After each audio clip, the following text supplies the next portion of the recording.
Today's episode is awesome. We're going to take a little journey into the world of design with my guest, Hans Lorei. As we go into that journey, we're going to be talking about the relationship between music and design, how to develop taste, the difference and similarity between Four Non-Blondes and Radiohead, two bands from the 1990s. We're going to touch on U2 and the Rolling Stones. And you may be thinking, Eric, how are we going to get to this place that we're talking about? Well, Hans Lorei, my guest, is a designer, but he began his career as a musician, moved to Nashville, realized that music wasn't going to be his career path, got into real estate, and over time has developed into a design powerhouse in a variety of different markets, starting first with residential and then moving into multifamily and other aspects of design. And he is an expert when it comes to understanding what works, what touches the core of who we are as human beings when it comes to design. And we're going to talk about that today. So if you like discussions around creativity and how it relates to the experiences we have in life, even how we run our businesses, who we associate with, you're in the right place. And tell me what you think about this interview.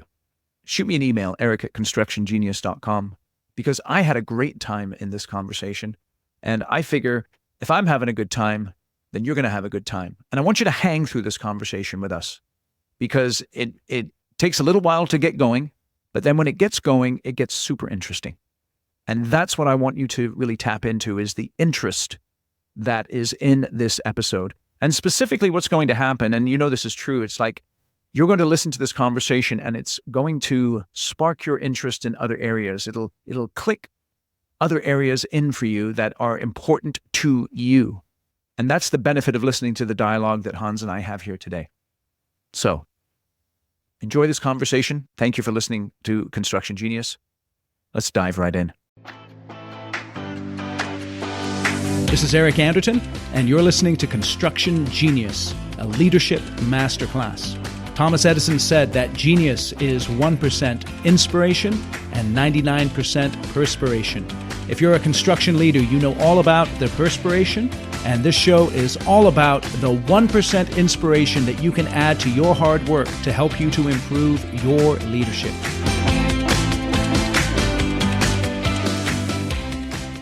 Hans, welcome to Construction Genius. Thanks so much, Eric. It's great to be here. I'm glad to have you on the show. Your core conviction is that how a space looks and feels largely determines how it rents and sells. And that's a perspective that you have as a designer. Please tell our audience why you have that perspective, how you developed it, and why it's important. Yeah. So I really started my journey into this world as a real estate agent. I became a real estate agent and worked on a team where I was finding land for new construction. We were building, lots of single family homes and townhomes. I would find the dirt. We would get it our contract, do sort of preliminary diligence on it, and then, flip it to a builder and list what they built. I started doing that at the time, about 10 years ago when Nashville was really, really taking off and there was a big construction boom here. And all kinds of homes going up everywhere. And I started to really observe, as an agent that there were builders that were better than others. And, obviously quality is important, but just the way that things look and how cohesive they were, I saw immediately. It was like, oh, all these spaces that are, assuming it's priced correctly, right? If it's attractive and it feels good immediately, when people come in, they move faster than other units. And that was the thing that I noticed too, like as a buyer's agent, right? Like if I'm walking in a house with people and I walk in the front door, they know probably within 15 seconds of walking into a house, whether or not it's going to be, the house that they're going to buy or not. And that is not that's not a spreadsheet decision. That's not I guess it's in this school district and it costs this much and has this bedroom. It's like, oh no, this feels like the house that I have been envisioning, in my mind on my journey, whether I can articulate that in bullet points or not. And so I just started to see like, a lot of these decisions again are just based on how people feel like immediately, right? First impression when they walk in the door. So what can you do with natural light? What can you do with ceilings? What can you do with finishes? What can you do with the layout of your property to make it feel open and intriguing and interesting and exciting and pique curiosity in people, so that when they come in, they're like, whether this is the condo that they're going to rent or a house that they're going to buy or a space that they're going to lease, immediately they're like, oh man, this feels great. This is what I want. Something you said earlier interests me, and I want to touch on it. It's a little a tangent, but you would find the dirt, you said. Yes. Okay, now it's interesting because I know many contractors, when they get to a certain point, they can get onto the development side of things. As a part, it's just sort of an offshoot of their business. And I understand you're looking at residential dirt, not necessarily commercial dirt. But right.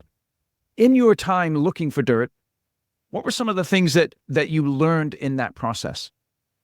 Well, I would say that it pays to be persistent, right? So, many of those deals, sometimes, you go up and bang a door and you just hit somebody right day, right time. Hey, I've been living with my mom and she just passed away a month ago and I'm ready to sell this house.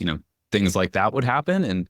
And other times you meet somebody, there was one guy I remember meeting. It's not exactly a dirt finding story, but it's very much related. I met him I was doing an open house. I did an open house for a builder. They built these 2 beautiful new homes. He came to the open house, talked to him for 5 minutes, just kind of like eccentric guy. Yeah. It was me. It's probably 2 years later. I happened to give him a business card. He was like, hey, I'm moving to Hawaii. I have 3 houses in Nashville and I want to list them all with you. And it's just like, stuff like that, right? Like that you realize that, okay, if this is what I'm going to go after, it has to be a long-term campaign, right? And I'm at the beginning, we're just going to plant seeds. We're going to meet people. We're going to build relationships. And instead of trying to force things to happen, I just have to, basically have faith that if I put out the effort every day or every week, yes, eventually and continue to water my seeds, I'll eventually get some flowers and some nice fruits. It's not going to happen in 2 months, right? That's years. Yeah, it's interesting. It reminds me of a classic sales thought that I always learn or I always think about, is that I cannot control productivity, but I can control activity. Yes. So if I focus on the right activity, then the productivity will come. Absolutely. Absolutely. No, I think that's so true. So let me take you back into this idea of someone walking into a home and 15 seconds making a judgment. Now, when it comes to a house, I totally get that. Yes. What about a commercial space? How does that analogy apply between residential and commercial in your experience? Again, the commercial world is something that I've dabbled in, very little. I have a little bit of experience. I've friends that have opened stores and I'm friends with, commercial contractors and commercial investors. But if you're a tenant, you wanted to open your studio or your marketing business or whatever, I think, again, maybe it's more of a spreadsheet decision because it is a business and it's just simply like, it can't be a solely emotional decision like so many home purchases are, but you're still going to walk into a space, right? Say like, this is what I've envisioned for my business. This is what I'm passionate about. This is where I see myself sitting. This is where I see myself meeting with clients. This is where I'm going to have employee meetings and our kitchen's going to be, right? And like, I think that's not going to be some decision that you're going to methodically make for hours as you walk through a space. You're going to know, I feel like in 20 seconds after you walk in the door, is this a place for me? And again, it's not my world. It's not, I'm not a commercial leasing agent. So I don't have a lot of experience doing that, but just what I know about business owners, what I know about myself, right? It's the same thing. Like you take an enormous amount of pride in your space and whether you can articulate it or not, you know what you want. Okay. And sometimes you can only know what you want when you see it. Interesting. So let me explore this idea of design being a fundamental part of who we are as human beings. What makes good design? It's such a good question. To me, I think what makes good design, there's a number of things. You could certainly look to nature and look to our past and look to the way people used to live. So if you incorporate, if you imagine, right, caveman, let's Okay. say, wandering around outside. There's something really nice about wandering through an open plain, right? And going on a hunt. You feel open, you feel exposed, right? You know, it's a little bit more risky, but it's also, there's a spirit of adventure right there. There's possibility in that openness and that sprawling space. Uh-huh. And if you go under a tree or into a cave, you know, or behind a rock or whatever it is, there's a sense of privacy, of safety, of comfort, of enclosure. It's the same way that like a fire, even if that fire is in the middle of an open field, it sort of creates this like bubble of light, and you can kind of be inside that bubble of light, or you can be away from that bubble of light. So, you know, I would call that idea at least is, so people call that, prospect and refuge in design. You could call that enclosed spaces and open spaces, something like that. But I think that a great space is going to have elements of both, right? So they're going to have open spaces that you can kind of explore and mill around and be out in the public, and then close, you know, more kind of enclosed private spaces where you can have a little bit more personal space. You know, you have your extrovert spaces and your introvert spaces.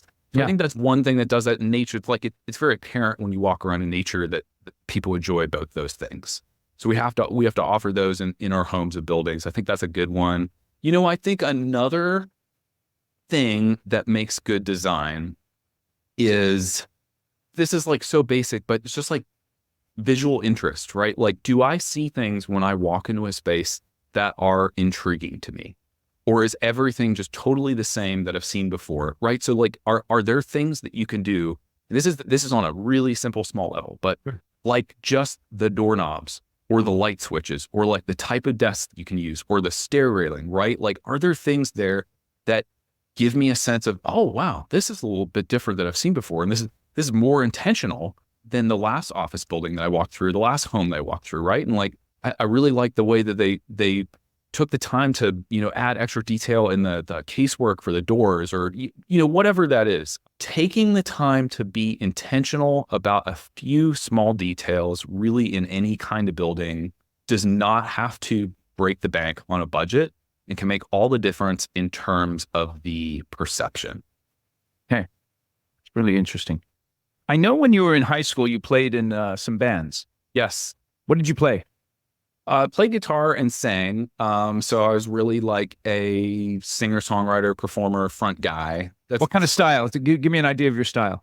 Sure. So I started definitely with just like rock, classic rock, that kind of thing. And then we moved more into the band that I was in college was like a sort of like a funk rock band, like maybe most similar to the Red Hot Chili Peppers. Actually, nice. like a perfect college party band, actually.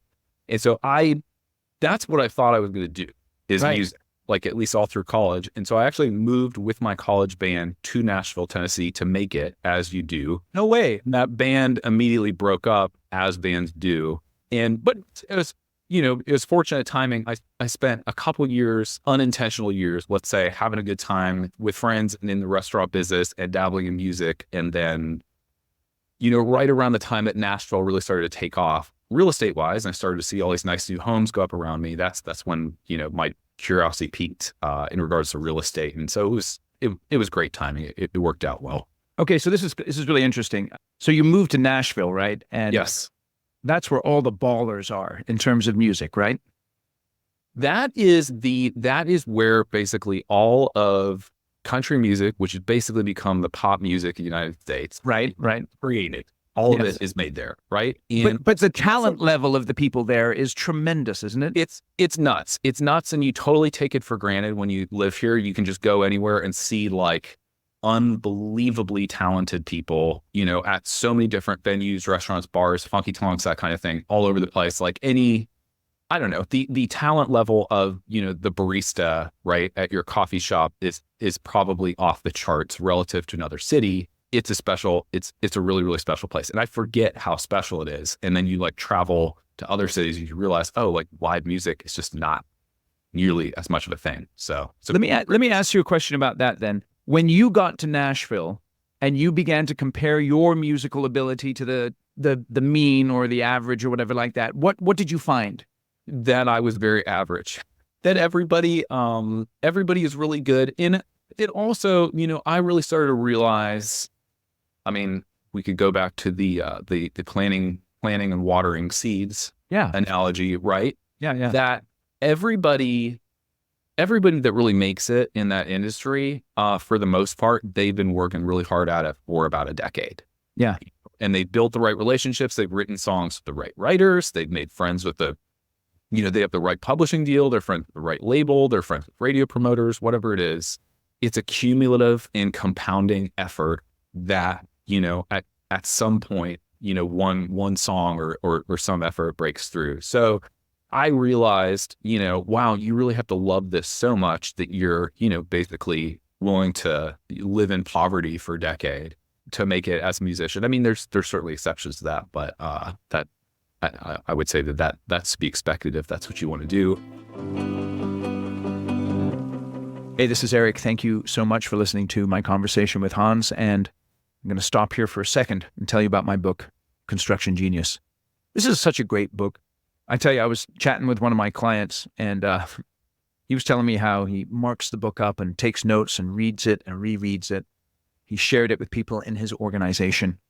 And that's what you should do. You should go and buy my book on Amazon because it's excellent.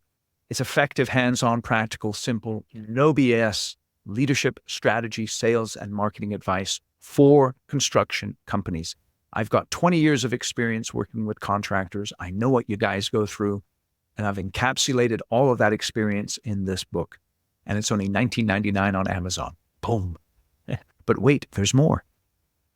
If you purchase 10 or more copies, shoot me an email, eric@constructiongenius.com. Say, Eric, I bought 10 copies of your book. And what I'll do is I'll come in to your company via Zoom, and we'll do a 1-hour question and answers session and an exclusive leadership development topic specifically for your company. And so if you buy those 10 copies, it'll cost you around $200, but you will get a value of $3,500. That's how much an hour of my time is for one of these types of calls. So it's a killer deal for you, and you'll get tremendous value. Go out to Amazon right now and buy Construction Genius. Now let's get back to my conversation with Hans. Let me ask you this, just in light of the, something like, so professional, when I think of professional sports, when I think of music, those are tremendous, they're meritocracies in many ways, but also the relationships are tremendously important. Mm-hmm. In other industries, you might not have to be the best of the best to do tremendously well. But from my outside perception in music, to really make it and to make a living doing it, or to do tremendously well, there's only a small portion of people who do that. Am I correct in that, or am I misperceiving that? Yeah, I think that's true. I think, maybe in some ways that is changing. I've really seen what a lot of people can do with social media. It seems like I'm floored at the followings that many musicians, like on Instagram or something like that, have, where they definitely don't. There's no hit, right? There's no radio song. There's no massive song. There's no royalty checks or anything like that. But they're just good enough that they can get on there every day and sort of market themselves that way. So that is maybe democratizing music success a little bit more recently. And I'm pleased to see that. I think that's a great thing for a lot of musicians. But yeah, I mean, like it's definitely seems like a winner take all industry for the most part, at least if you're seeking to be a performer and someone that's kind of pursuing the limelight. There's a lot of ancillary things that you could do, right? Like you could work in music. I have a ton of friends that work in music publishing or record labels or booking agencies, all that kind of stuff, right? Where you can have a little bit more predictable, stable, steady lifestyle, but you are not getting on a stage every night with a microphone and, getting people excited. So it depends what you want. Okay, so it's interesting because the reason I brought this up is because you speak a lot about the music of design. Oh, yeah. And the relationship between music and design. So you say that design is a lot like music. Mm-hmm. Give us an idea of what you mean by that. Yeah. I think the best through line there is, if you think how a song compares to a home, or a well-designed home, I should say, right? If you go in a well-designed home, there is a rhythm to that home, just like there is a rhythm in song. So, right, in song, you have a rhythm, you have some kind of count, something that's keeping beat. You have, you have a snare drum, you have the strums of a guitar, you have a hi-hat, you have, chords and a keyboard, right? There's something that is giving you a sense of momentum as you walk through the song. And then as you venture through that song, there's moments of drama and color and ups and downs and dynamics, right? The same exact thing, I think, for really well-designed house. There's a rhythm that you're going to feel when you walk in the front door, right? You open the front door, there's this certain kind of doorknob. You walk in, you see some sort of reference to that type of doorknob in the stair railing. You walk in, I don't know, through your open living room and kitchen, and you see more references to that similar style. There's, I don't know, this certain kind of portrait in the wall or something like that. That's our big showpiece. That's our chorus, right? In the song or something like that. We walk upstairs. We see more of that similar, I don't know, like door hardware again, for example, right? Like continuing the beat of that song. We see another art piece when we go into the master bedroom that kind of references the art piece downstairs. But do you think people notice? Do you think people notice that, or is it just subconscious? They don't. It's totally subconscious. Like nobody. The problem with me, right, is like I analyze everything I create. Oh, great! I think it's so interesting. So you got to go with it. Go with it. It's yeah. Good. Yeah. So like when I listen to music, I'm like thinking about how they made that song. Right. You know what I mean? Like in the studio, how it's constructed. And it's the same thing when I look in house. I'm like, oh, there's like, there's this level of detail in, your trim and your casework. And they did this with the cabinets and I don't know, this process for creating this finish on concrete floors or whatever it is. A well-designed house, I think, is like it's a symphony or a song that you walk through that has a beat and a rhythm that in some way tells you a story. You don't have to get that whole story. You don't necessarily have to start at the beginning and end at the end, right? But there's some sort of like through line that gives you an idea of, oh, this is an intentional place. I think everybody gets that when you look at, if you go to a resort, right? Like if you go to a resort, there's a very clear, you are at this place. These are the kinds of umbrellas that we use. These are the kinds of chairs that we use. These are the name tags that the employees wear. This is the type of scent we have. This is the type of music we have, right? Like you have this really, really strong sense of place that tells you some kind of story. I don't know what that story is, right? It could be like, welcome to Tahiti. It could be like, we hope you relax here. It's a variety of different things, but it's a very, very highly curated, intentional message. And I think that like, the best design spaces, right?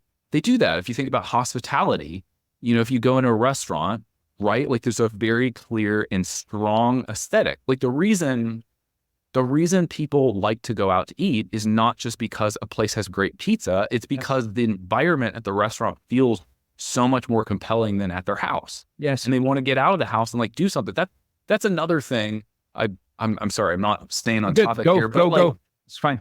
Like, I think we should take hospitality design and bring hospitality design into residential interiors, right? Like, okay, in a restaurant, restaurant is a really hard business. Yes. Okay.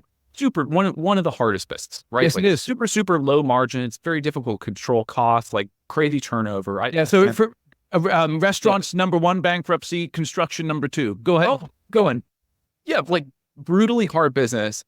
And there is a very strong incentive in restaurants and in hospitality to get it right? Like you need to captivate people immediately to walk in. So one, they like stay at your restaurant and finish a meal and spend money there. But two, then they like come back and keep coming back and tell their friends that they had a good experience, and then leave you a good Google review or whatever. And that compounds. So they have a financial incentive to get mood and design and aesthetics right. Yeah. And there is not a financial incentive in a major way, at least. I mean, there's certainly not for, homeowner. Mm-hmm. There probably is for people that build spec construction or, custom homes. I think there definitely is for commercial construction, but I think that's something that people should pay attention to. It's like the people who have, the most on the line are going all in on aesthetics and mood. And I don't think that necessarily, yes, if you have an unlimited budget, right, easier to create that than not.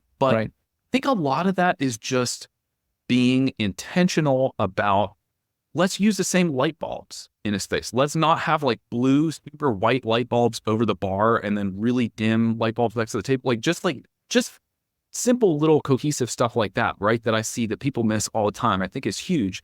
There was a guy, he was building spec construction in Nashville. He started kind of soon after I got interested in real estate. So this is like 10 years ago. Right. He was doing homes they were very unique homes. He was designing everything. And it was like his version of mid-century modern. His name is Bob Butler. His company's Profile and Principle. He doesn't really do that much stuff anymore. But yeah, it was like his take on the, I don't know, like case study homes and, things that you'd see in like Palm Springs or whatever. But he was very good at using inexpensive materials very tastefully. He would do pre-finished bamboo floors. He would do IKEA kitchens. He would do walls made out of cinder block. And I walk in those homes and I was like, man, this is so cool. This is unlike anything else that I've seen in new construction, at least at the time. A bunch of people copied him after he started doing it. Right. That's what happens. But I was like, this guy he's just dialed in on the aesthetic. He's totally aesthetics first, and he finds a way to use inexpensive materials intentionally to get that aesthetic. So yes, if you have an unlimited construction budget, on a custom home or something like that, that's maybe the easiest way to make stuff look great. But still, you see plenty of custom homes and they look crazy, right? Like there's too much detail, they're too ornate, they're too extravagant, right? Like it's not this intentional thing. It's just like, let's throw money at a problem and try to finish it. So I do think that that's the value of a good designer, or just somebody with taste in the process, is to come in and figure out how to balance out the home, create nice ratios of, detail and plane, of, a texture and smooth, right? Strike a balance throughout the home, compose that song, and create something that feels like a cohesive story that I want to, listen to again or walk through again. So that you said something interesting there. You used the word taste, and I think I know what you mean by that. Yeah, but it's a very sort of intuitive thing. Yes. But in what ways have you developed your taste as it pertains to design over time? Let me give you an analogy, right? Yeah. So like back in the day when I'm listening to music, right? When I started listening to music, I was listening to The Clash, I was listening to The Smiths, I was listening, back in the 80s, Good right? stuff. Yeah. Yeah, no, killer stuff, right? But like today, I'm listening to Bach like way more than I listen to that music now. And back in the day, if you'd said listen to Bach, I'd have been like, no way, man, I'm not going to listen to Bach. But my taste has developed over time. How does someone develop their design taste over time? It's a really good question. I mean, I think design is always a balance between what is trendy and re-emerging and popular and new, such as, The Clash was at one time, and what is enduring and classic and, sort of unwavering, like Bach. And you have to use both. If you go and just build a Bach house, that's great. And there's people that want a Bach house, but they want what they want is they want a Bach house with elements of whatever 2024's version of The Clash is. That's a good one. I like that. Go on. So I think that's always a dance as a designer, is to say, what is popular right now? Like one thing I'll say, I love like big open white spaces and everything like that. And it's been such a thing in, especially residential and definitely commercial construction for the last decade or so. Right. Seems like we're starting to move away from that. We're starting to see a little bit more separation in spaces, a little bit less use of like all white, everything, that really minimalist look, back to some more kind of traditional detailed things. And I'm seeing other things in like, I don't know, like upholstery, for example. Like I had a tweet about this last night. Like I'm seeing like all this like really graphic, heavily patterned upholstery coming back. And that was not a thing just a couple of years ago. Nobody was doing it. Yeah. And that's like I don't know, that probably hasn't been a thing since like the 80s. Right. It's interesting because that kind of goes back to what you first began talking about. So the white space is giving you that open sense. Mm-hmm. And then the tapestries and the textures giving you that closed sense. So it's like we go back and forth from the open to the closed in a certain way.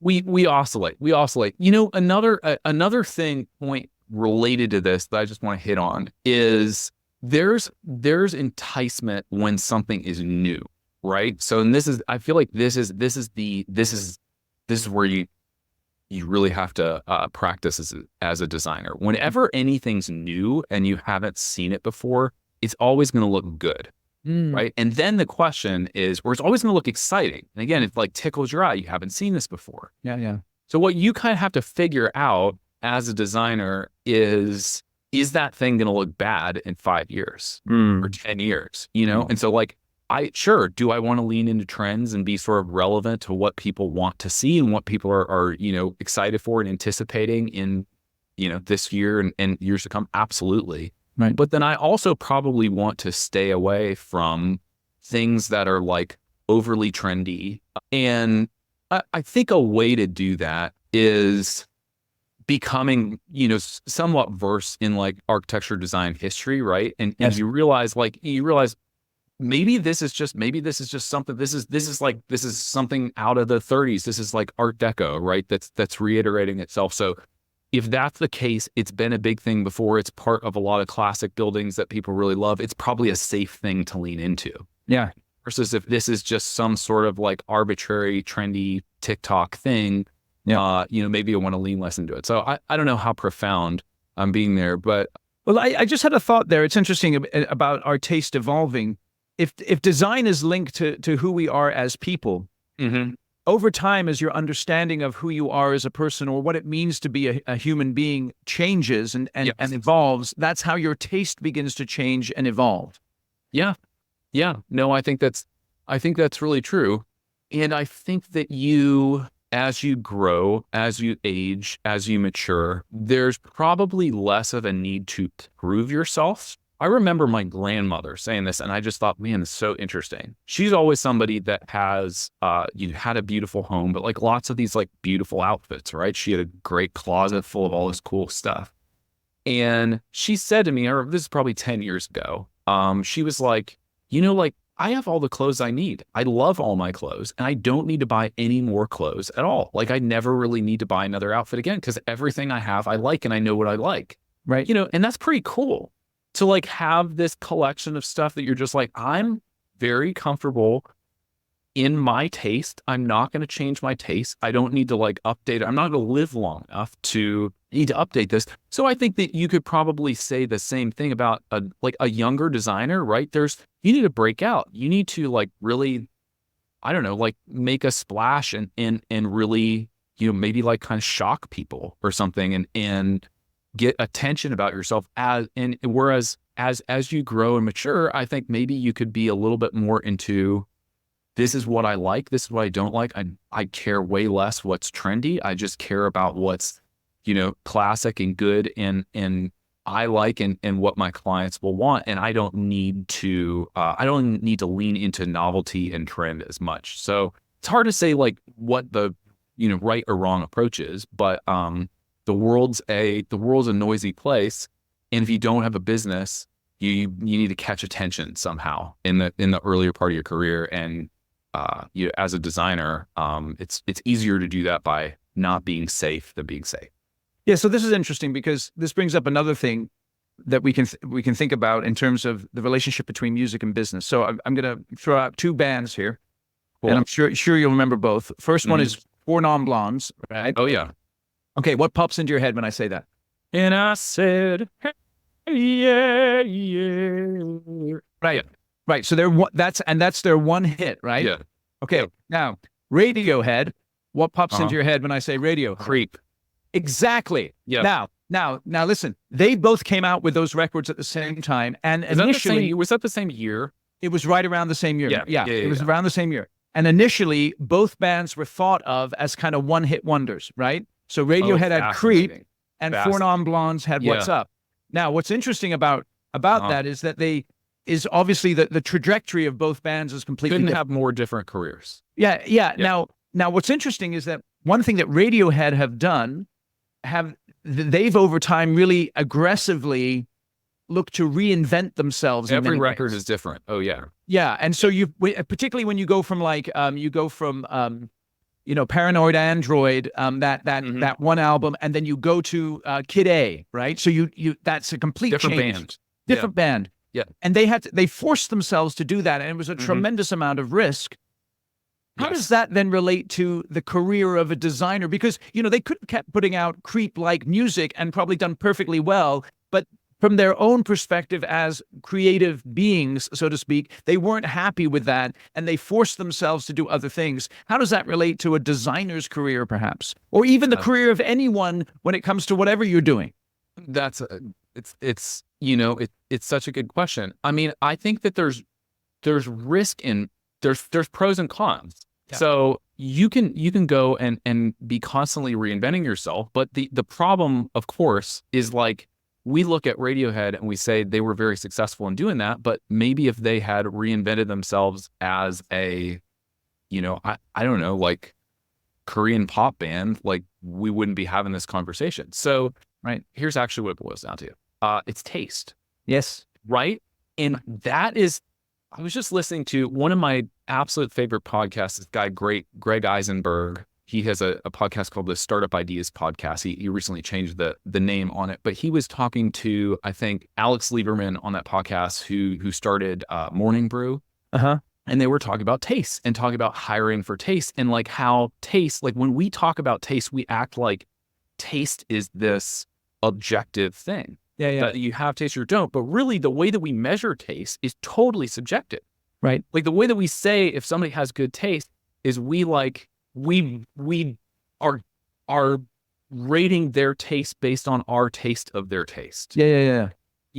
So it's just one of those like ethereal things. I think you can definitely develop your taste. You can definitely get better at taste, but like it's definitely something that you're just kind of, it's a that is given to you by God or not, Right. But also it has to do with the inputs that you're allowing yourself to, obviously the inputs have a tremendous amount of impact on that.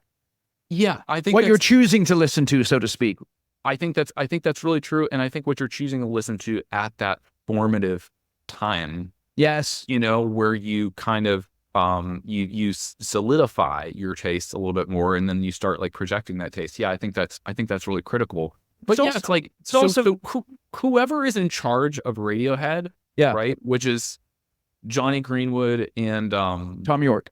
Tom York, right? Like those guys, I would say, what do those guys have? Like those guys just have awesome taste, right? And they could kind of do like whatever they like. If they made furniture, it'd probably be pretty cool. Yeah, that's interesting. Do you remember Massimo, the designer Massimo? Yeah. Okay, so there's a guy who was very eclectic in the stuff that he worked on. He did chairs, he did subway signs, he did the interiors of churches and stuff like that. Yep. And so he had taste that was able to transcend, the one bucket to multiple buckets. Yes. Yeah. No, I think that's so true. I mean, it can be, it's a superpower. It's like you kind of have it initially, and then you can certainly like grow it and expand upon it. But it really like, I mean, what, if you think about it, it's just your opinion, and that allows you to make a decision on something. More of this, less of this, right? And then you could theoretically take it into a bunch of different industries and apply it. What was I gonna say? I'll give you another example on the other side, right? Yeah. I remember I was over when I was still messing around with music. I was playing bass in this band, and I was over at we were over at this guy's house having band practice, and he lived with this guy that wrote for the Nashville Scene, which is like our local cultural, magazine, and they would do album reviews and shows and everything like that. So this guy is like total extreme music nerd, right? Just like wall to wall piles of vinyl and everything. And he had a bunch of music coffee table books, and the two coffee table books that like were on the top of his coffee table, one was U2, and one was the Rolling Stones. And these are both like very much legacy bands that have been around for decades. And it was interesting because I looked through both of them while we were just hanging out there. And the Rolling Stones, I feel like, are an example of like, we're kind of going to stay the same band. Right. R&B. Like, we're not going to, right? And we're going to kind of look the same and sound the same through decades. Like we've got this like piratey thing Yeah, going on. It's that aesthetically, at least the way that we look, you know what I mean? Like throughout, right? It's like the bandanas and the scarves and the open shirts and like, all that, I don't know, lots of bracelets. It's the pirate / heroin chic. Exactly. Exactly. And then it's interesting because I'm looking at U2 and I was like, oh, wow, U2 really leaned into the fashion of each decade. Maybe a little bit less so like their music. Right. But it was like, oh, wow, like in the, I don't know, in the 80s, you guys were very 80s, and in the 90s, you guys are very 90s. And in the 2000s, you were, I don't know, early 2000s or whatever, like just wearing the stuff that everybody was wearing. I wish I could articulate that a little bit better. I got you. It struck me as like the Rolling Stones really are like, kind of hell bent on this is who we are. Yep. And this is our sound and our aesthetic and the way that we look, and we're rolling with this. This works. Whereas like U2 is a more maybe closer to Radiohead or something like that, where they change, at least aesthetically, over the decades. So that's interesting, because what that tells us is that the evolution of a style doesn't necessarily have to happen. It's like if you found your niche and that niche is something that you like and other people like, go with it. Or you could go to totally the evolution part of it as well. That's the thing. There's not a right answer on should you evolve. Like some people should. There's plenty of artists that I see today, right, that are just like they're continuing to. I won't say any of them because that's mean, but like you should just hang it up. Yeah, totally. Like you've just been like trying to be the center of attention for too long, and it's like it's just starting to look bad, and like too much plastic surgery and like too much trying to reinvent yourself and mixing with the coolest producers and stuff like that. Just like go out on top. I know it's like it's easier said than done, right? Like talk to Michael Jordan, but like I don't know, hang it up when you've had a couple really good decades. Don't want to stop. It's interesting. Just keeping with that music thing, I think of another guy that I've listened to a little bit. Have you ever heard of Charlie Peacock? I have not heard of Charlie Peacock. Okay, so Charlie Peacock's a guy who... write this down. Yeah, okay, so Charlie Peacock's a guy who was... he's a Nashville guy, actually.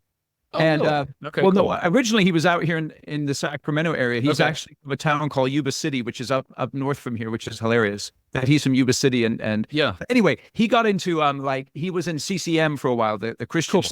Right? Yes. But he was, he produced people like Amy Grant and all those kind of things. And he was also... Was he primarily a producer? Well, see, that's the thing. Okay. He started off as an artist, right? Uh-huh.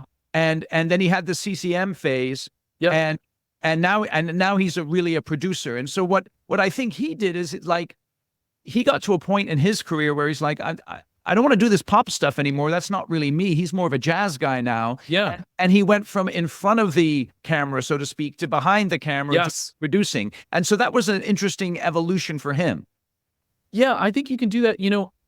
I would also say there's a lot of people that have done that did the opposite. Yeah. Right. That they wrote songs. I mean, like Glenn Campbell or somebody, right? Like wrote songs for a bunch of people, and then like Willie Nelson, right? Willie Nelson was that way. I mean, so many people like like Kanye West did that, right? Yeah, he produced a bunch of songs for Jay-Z, right. and then like launched her, and so many musicians. So yeah, I think it depends. Like I think whatever you do, that is one thing that I think about. Like if we go back to Rolling Stones, right? Like doing the same thing since the 60s. Yeah. Long time. I don't know. Does that get bored? Does that get bored? Like, do you want, how excited are you to go out there and play Start Me Up? Right. I don't know, every night. Like, I feel like I get bored of it, but maybe not if there's, I don't know, 30,000 people cheering for you or something like that, no matter what. But I think, like for creatives, right? There's a desire to evolve and change. And that's why so many of them do it. And sure, there's a few, Bruce Springsteen's or Rolling Stones or whatever, right? That kind of like find their thing and stick with it and carry it through their careers. But yeah, I think, I don't know, inherently creative, right? You're going to do something, you're done with a project, you kind of get dissatisfied with it and you do something else. On to the next thing. Yes. Yeah. On to the next thing. Hans, I feel that we could go for hours here. Tell us a little bit more about what you do and the services that you provide, and who should contact you and how they can contact you. Sure. Yeah. So I really started a consulting business a few years ago, helping people with short-term rentals. I would basically stand up short-term rentals and, design everything that went into those amenities, everything like that. So that's kind of where I started. And as I've grown on social media. So I'm on Twitter, but my Instagram as well. We've just gotten into a lot more projects. And so we've done a lot of residential interiors and some like commercial projects as well. Mhm. So, the biggest thing that I look for in working with somebody is just somebody that's willing to do something, a little bit exciting and take chances. But I do like larger, longer term projects. That's definitely my favorite thing because you really get to sink your teeth in. And yeah, so things like apartments or commercial builds out are that would be the preferred client for me. So someone, let's say someone's purchasing a building, an apartment building, and they want some help with the design of that apartment building. Okay. And then I can work with you for a year to like flesh something out that's really super, super compelling. Excellent. And how can people get in touch with you? Probably the best way, you could just go on my website. So it's hanslorei.com, HANSLOREI.com. I'm on Twitter at Hans Lorei, and then I'm also on Instagram at Hans Lorei Design. But any of those ways are great ways to follow me. And I have an email list too. If you've listened this far, you're probably a little bit of a creative design nerd, and you probably would really like my email. So you should sign up for my email. I send it every Saturday. Excellent. All those links will be in the show notes. Hans, quick, two last questions, and they may be related. Yeah. I'm going to Nashville. What's the one music spot I need to go to? Easy. Go ahead. It's Robert's Western World. It is a beloved honky tonk that I think it's been run by the same guy for like 20 years. Yep. But it's like it's on Broadway. I can't remember exactly what block, but it's among the honky tonks, among the neon. And it's like walking into 1950 when you go in there. So like everybody has their nudie suit on, right? They're playing that like, kind of old timey country. You'll hear a lot of like Hank Williams and that kind of stuff in there. You can get a Pabst Blue Ribbon and a fried bologna sandwich for like $6. Nice. There's people there's people swing dancing. It's just like it's this amazing time capsule. And it's just like the music and the food environment, everything's so well curated. So that's by far my favorite place. That's great. Robert's Western World. That's great. And you answered the second question. What should I eat? I'm getting a fried bologna sandwich at Robert's Western World. At Robert's Western World. Exactly. Cool. Hans, thank you for coming on the show. Love the conversation. I do wish you all the best. Great pleasure. Thanks so much. All right. Thank you for listening to my conversation with Hans today. I will see you at Robert's Western World next time we're all in Nashville. Feel free to share this episode with other people who you think would benefit from listening to it. And I'd like you to give Construction Genius a review and rating wherever you get your podcasts. The reason why is because that helps us to be seen across the internet. There's so many people who could benefit from listening to this show, and you can play a part in that by giving us a rating and a review. And that will help more people to be attracted to the podcast, listen, benefit, and grow their construction businesses. Thank you so much for listening today. I'll catch you on the next episode.